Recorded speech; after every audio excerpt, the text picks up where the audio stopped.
Well, how do we get to these 10 kings? Well, in that same chapter 17, the Holy Spirit gives us a prophecy of a institutional religious body that rises in the end times, identified by a harlot that sits on the beast with 7 heads and 10 horns. And again, if you get my book, The Falling Away, and there's a cover of it right there, I explain all of this. Essentially, we see that this power rises at the end times with these 10 kings from Europe and the Middle East, because Daniel also mentions these 10 kings, and it says from these 10 kings come from they come from their predecessors of other kingdoms that ruled the world, and the head of gold, which was a Babylonian kingdom that ruled the world. After that, the Persians that ruled the world. After that, the Greeks that ruled the world. After that, the Romans that ruled the world. Then the Romans split between the East-West Roman Empire that we know today as Europe and the Middle East.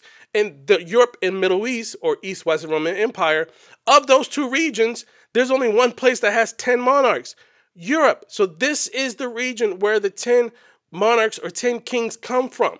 Not anywhere else on earth. There's not in the western side of the hemisphere because there's no monarchs. So it's not the border peace because they're not monarchs and they're not from the region of the East-West Roman Empire. They're not the BRICS nation because they're not from the region of the East-West Roman Empire. God tells us where these 10 kings come from, which are the remnants of the kingdoms that came before it in Europe and the Middle East.